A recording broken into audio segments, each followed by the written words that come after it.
What's going on, everyone? This is your man Ant, and welcome to the Crypto Fix. I'm here with a special guest, County Legislator Sam Fein, down in the south end of Albany. Like I said, we located in upstate New York. This is our first Saturday show.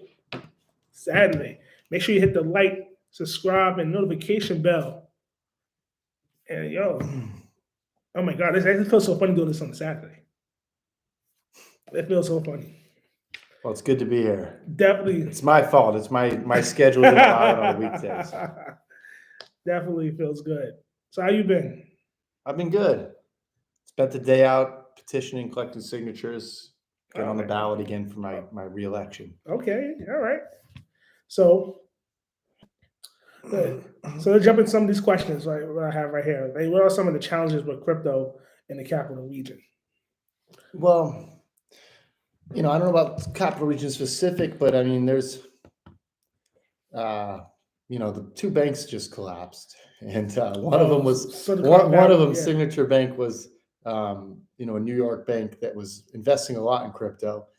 I think that it's not really clear if crypto had a factor or not in that. It did have. It didn't. You're saying? It did have. I've heard some people say both things, but it's definitely brought crypto into the conversation. Mm-hmm. People are starting to talk about crypto a little bit more in terms of regulations and if there's any concerns there. But in the capital region, I don't know. I guess it hasn't been widely adopted. I don't see stores where you can go into and use crypto. I know people use it as an investment. People buy it, but I find that strange because in most shops up here, you have ATMs that accept Bitcoin. You have ATMs in certain stores up here. Yeah. That you could buy Bitcoin or withdraw from. But are the businesses accepting, like when they have their credit card scanner? That's the funny thing. Are there? Am I just not seeing it because I'm not looking for it? So some of the business is not accepting it, but they have ATMs that you could buy Bitcoin. It's still a company called Liberty X. Okay. So they had ATMs already in there, but they said some of these shops is not accepting it. But I find that oxymoronic that you have an ATM that has Bitcoin, but you're not in the same shop. But you're not accepting. So an ATM with how does that work? Because Bitcoin's not; it's digital. So it's digital. So with this company called Liberty X, you can upload your wallet if you hold crypto to there, and you can withdraw it. Okay, so like withdraws it like on your phone or something. Yeah, so you can withdraw it. So if you withdraw it to cash, only you convert Bitcoin into cash. Oh, okay. So you can withdraw cash. So so you say you want. I don't know, if you got a 5 Bitcoins, out of that 5 Bitcoins, just say you want $200 out of it, then you put it in the machine. And give you give you $200 in the ATM. Yeah, cool. Things I find that kind of rough that most of these businesses up here has no ATMs in their shops. Yeah. But not accepting crypto. So you don't feel that the capital region is going to adapt to crypto? Well, I don't know. I'll admit it's not really an expert on crypto. I guess my concern, I don't own any Bitcoin. Mm-hmm. So if I were to, it seems like it fluctuates. It's volatile, fluctuates a lot. Mm-hmm. So I would feel a little, hesitant to put. Let's say I have, a couple $1,000. I'm thinking of putting it. I'd be a little hesitant to put into Bitcoin because what if? I mean, it could go up. But it could go down. I view it as more like, same thing as buying a stock, is more of an investment, but I'd be worried. So I don't know. Is that something I should be concerned with, or do you see a way to get past that? The volatility? Yeah. Like I said, you can't, the volatility is there. That's one of the risk factors. Yeah. So it's hard to say, hey, oversee that. It's just, are you prepared to stand in the mud? I guess I do think there's a potential future for crypto. It's, kind of an exciting thing. It's a new industry. But I'm wondering, I guess sell me on it. What's the benefit? Why should I be using crypto? As a politician, as a person, we'll go for both. As a person, and you could say as a politician. All right. So crypto decentralized. Yeah. So you have to worry about the government. Okay. Get your legally hands in there, putting regulations in there, okay, that shouldn't be there. Okay, you can use any. I mean, not anywhere, but you can carry it anywhere. Yeah. So if I gave you a flash drive of $1 million of Bitcoin, hold that. And it's just a flash drive, like you will pay no mind. Yeah. So decentralized is one of the main components of it. Because like I said, the government just don't have the hands in it. You can't tax you on it, nothing. I thought they started taxing on it. That's what trading platforms like Coinbase and stuff like that. Okay. Robinhood, Yeah. they'll tax you on that for using their platform But they can't tax you on the coin itself. on the coin itself. But what if you buy the coin? You buy the coin and it's valued at $1,000. You sell it, it's not valued at $2,000. Then they tax you on that $1,000 profit, right? If you use Robinhood and stuff like that, yeah. Okay. If you don't use that, government let them know. Okay. Is that illegal? No. No. Government owns a bunch of Bitcoin themselves, and they get rid of who taxing them. Who's taxing them? Who taxing the government? The government doesn't pay. The government collects taxes. They just sold 9,000 of Bitcoin over the week. Who taxing them? No one. So less regulation. That's how you view the benefit. That's the benefit of it is the decentralization of these coins. Well, maybe look, New York is the financial capital of this country, New York City, the world really. So maybe that's something I can see a future for Bitcoin, for cryptocurrency. If cryptocurrency is going to be a major industry, and it seems like it's that's where it's headed. We want to be a part of that in New York. We want New York to be benefiting that. We're already the financial capital, right? We should have industry here. Why not the capital region? They got the traditional financial industries, we'll call it, down New York City. We could benefit, Definitely we could benefit, but I don't know what's going on. Like, I don't know if the businesses are afraid to make that leap, or like I said, or they waiting for the government to come in. Well, y'all can put the laws together and say, hey, it's okay to do it. Well, maybe, what benefit does a business right now, what benefit do they have from accepting Bitcoin? Right now, they're not having people come into their store and say, I'm not willing to buy this item because you don't accept Bitcoin. Everyone has either cash or credit card. So the benefits of it, like I said, you're adopting a new currency. So you get in a habit of selecting new currency. So pretty much think of it like this. We always carry cash. Yeah. Then you say, oh, you gotta use debit card. Mostly they say, nah, man, I'd rather keep cash in my pocket. Yeah. Now you carry a debit card. Yeah. Barely no cash. And there's places out here that don't even accept cash. Yeah. But then you can use a debit card. You don't have to have Bitcoin. You can use a debit or credit. Yeah. So it's the same. If I got a card full of Bitcoin, they say, hey, what's the difference in something in that type of currency? Yeah. I can't speak for less fees, right? Maybe that's an advantage for Bitcoin because they pay like a 3% fee every credit card transaction. Yeah. There's no fee for Bitcoin, or is it less? There's no fee. No fee. So that could be maybe it's we got a business here maybe aren't aware. It's like maybe it's like a chicken or egg thing. Is it the businesses that have to be accepting of it first, or is it the people that have to be like irregularly, they have Bitcoin and they're demanding it? I mean, you could do it. You could demand it. Yeah. Or you can, or the business could say, "Hey, we are starting to accept Bitcoin." Like I said, that's our laundromat in Schenectady that accepts Bitcoin. So maybe the businesses need to view this as a way that could benefit them because they don't have to pay the credit card transaction fees, and then they, or not to pay taxes. Well, but if the business is doing sale, they still have to charge sales tax. Exactly. Even with Bitcoin, right? I can't answer that. I never used that laundromat. So it's hard for me to say that. I don't know, but I would think that if there's a loophole in a way that people can sell items, a business can sell items and not collect sales tax, I think the government would get on that pretty quickly and start not really charging. Because like I said, the government is not regulated. So it's like a corner store selling marijuana gummies, but they don't have a license to sell it. So selling them on the table. They're gonna once the legal marijuana stores are up that are tax regulated, they're gonna start cracking down more on those. Exactly. And so one just opened in Schenectady. I know. Yeah. So if you look at that, of course you know.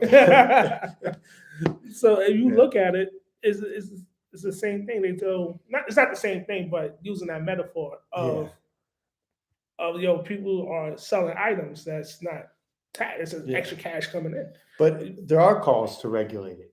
So So what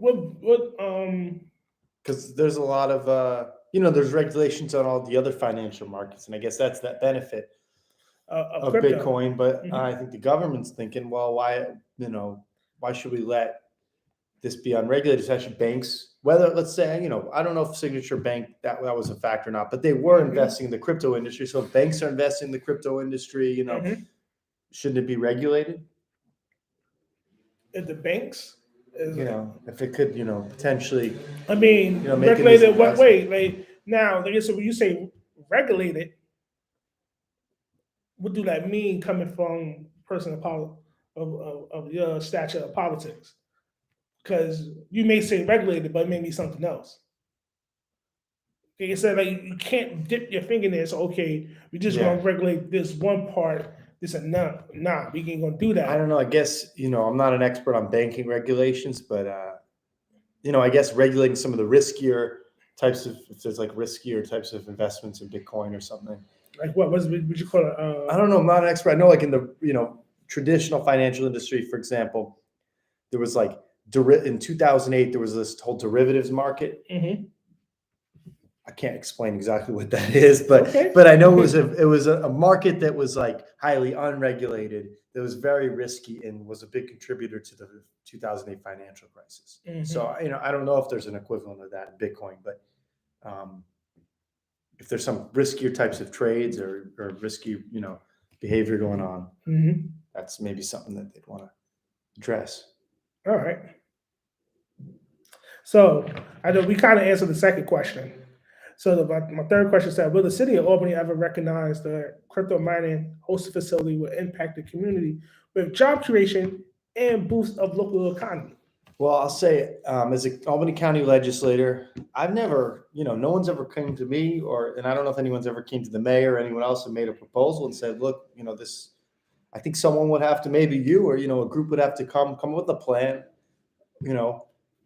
be able to make the case why it would really benefit the city with that job creation, why it would help the economy, then go to, people like me and people higher up too. Mm-hmm. So, I think possibly, but this is the first I've heard of that idea. It might be a great idea. But your homegirl picked the moratorium, What? the 2-year moratorium. Your homegirl, Hoku. Hochul? That she picked the well, she moratorium. signed it. It was really the Anna Kellis in the assembly, but He was pushing it so that was a moratorium on the bit, on but the crypto mining facilities. Yes. that's because of the environmental impact, right? Yeah. So that's the thing. Fossil fuels. So is there a way to, because Bitcoin mining, a lot of mining uses a lot of energy. Is there a way to change how mining's done so it doesn't use so much energy? Yeah, we do have energy is like a scarce resource. Like we want to use, we don't want to burn fossil fuels anymore. So we want to use clean energy, but also, we don't want to be using so much energy that we could be using to power people's homes and charge their cars and, all of this. But the issue is that the infrastructure is pretty crappy. The United States infrastructure is crappy. Yeah. So you can't say we'll is using all this energy when the last time it's been a major update. Like I said, when you go to other countries, there's no power lines out. Everything's underground. We're the only people that still. New York City, it's underground. Yeah. No, it's not. New York City, the power lines. Manhattan, it's underground. If I go to Brooklyn, it's above ground in Brooklyn. Like I said, Manhattan buried them years ago. Like I said, you can't be selective. Which neighborhoods get the underground power lines and which not? It's either you go all in or you don't. Yeah. Well, our infrastructure isn't horrible. You're right. It's horrible, we've underinvested in it for years. Well, we had the bipartisan infrastructure bill, so that's supposed to put a lot of money into upgrading our infrastructure throughout the country. That's not going to happen. It's not. It happened, but it's not enough, really. I think it's even up here, but we just don't. That sounds like a lot, but nationwide we're so far behind. When you defer investing these things for years, it costs a lot to catch up. Yeah. So you say you never heard. I mean, no one don't know because, like I said, the moratorium happened. They are hosted facilities up here. Yeah. And like I said, someone was hit with everybody was shot with the whole 2-year moratorium because of the fossil fuel. Like I said, we do have hydro miners as well.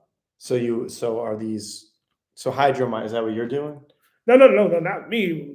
But like I said, But those is the out. thing is Those that those is the same, alternative. but also that hydropower that's now going towards mining could be going towards something else, like powering people's homes. Like we need to build up our clean energy capacity, and if we're using it, if we're building up, we're doing, like we have at the Port of Albany building wind turbines. These are going offshore of Long Island. We're trying to build up our clean energy, renewable energy capacity. If it's significant amount of that's going to be funneled towards cryptocurrency mining, now we need it. Now we're like, we're not. We need even more. It's our capacity needs to be even higher. So, but is there a way? Why can't they come up with a way to do it in an efficient way so it doesn't use so much energy? Why does mining have to use so much energy? Because it's the computing power of it. Like I said, I'm not the manufacturer, so that I can always talk to a manufacturer and say, "Hey, is there a way?" That's why they wear hydro. Okay. So to come back to the electricity. Yeah. So I don't know if they're going to have. There's people that use solar panels. I don't know. There's people out there in Texas probably, and I don't want to say Texas, but in the southern states probably use wind turbines just to power their facilities. I'm not too sure, but it's out there. Yeah. But like I said, also it boosts the economy as well. Yeah. And also, whatever job creation are created. Yeah. I just, there's some concerns I have. I want to bring up some of these issues that I think need to be addressed and need to be discussed, especially, the states put a 2-year moratorium. They're going to, after 2 years, we go back, try to, come up with a solution. So moving forward, so whether that's using clean energy or if there's some more, I think ideally you'd have a more efficient way to mine, so you're not using so much energy. When like in your house, for example, you not only, you might get solar panels so you can, heat your house, but you still want a more efficient, you might still upgrade your heating system to a more efficient system so you're using less energy overall. All right. So you mentioned that you had some concerns about cryptocurrency itself. What are some of your concerns? That's probably the biggest one. I think the energy use. Yeah. That's for mining, but as crypto, it's all. So we talk about the energy consumption. Well, the regulations I brought up, yeah. What do you want? And I'm not sure what those should look like. I'm not an expert on cryptocurrency or banking regulations, but I just think something like that needs to be explored. So do you see? I don't know. So if Bitcoin start rising in popularity, it is. Yeah. It start rising on a peak level. Do you see like a Price Chopper or a Hannaford? Like it's only takes one major corporation I up there see that. to say, "Hey, we accepting crypto." And if Price Chopper does it, now every Price Chopper has it, and then Hannaford does. So yeah, I think Walmart. I definitely see potential there. I mean, Eric Adams, right? He took his first couple paychecks in Bitcoin. Yeah. So I think he's really trying to promote it. Yeah. So, I mean, like I said, that's what it's going to take. Is that it's going to take one major organization to say, "Hey, crypto is the future." So pivot to the next question: what is the future of crypto in the capital region? I think maybe it's what you brought up. If you get, that seems the way to go. If you can get a couple major corporations here to accept it, because if you get one little store, that's one store. You get Price Chopper, that's, I don't know, they have 100 stores in the region. Yeah. Stewart's, you get some of the big chains to accept it, and then others will probably follow. But Stewart's is only. And then mining facility you brought up. I don't know if that's in our future, but all these things, have potential. Also, I know we touched on it, but you say you want to see more regulations. Like, do you want to see the government say, "Hey, you want to get people get taxed on this"? Do you want to see, people get protected through the investment? How do you get? Are you like the same way you protect through stocks? I guess I was thinking more kind of studying, looking into more what types of if there's risky investments, risky behavior, the type of things that would require the government to step in and spend a lot of money to save a bank and save people's investments. If there's issues like that, there's a bill at the state level to create a cryptocurrency task force to study it. So I think the recognition is something that might need to be done. It's a new industry. It's complicated. you really want the experts to take a look at this and try to figure it out. And I think, to be fair, you want to include people in the crypto industry too. Yeah. Knowledgeable people in the crypto industry. I mean, that's what we should. I think that's the barrier right there. You got all these politicians trying to make laws. Like I said, you got the people that's in the industry. Yeah. Like I said, we could come to the table and say, hey, this is what we. Okay, cool. This is what you don't like about it. How can we find a way to meet in the middle? Yeah. Yeah. If we want to go to that regulation standpoint, can we find a way to meet in the middle? Or are we going to say bump that? We're going to be decentralized while you guys try to figure everything out. Yeah. I think there's a way to meet in the middle and to include people in the crypto industry in the conversation. Yeah. On the other side, you have people who understand banking regulations and regulations of the financial industry and have been doing that for years and can, try to figure out what regulations are necessary, what will make sense. All right. Create stability. Definitely creates stability in this industry. Everyone, this is a special live on a Saturday. This is the Crypto Fix. Make sure you hit the like, subscribe, and notification bell to be notified next time we go live. I'm your man, Ant. I'm with County Legislator Sam Fein. This is the Crypto Fix. We out.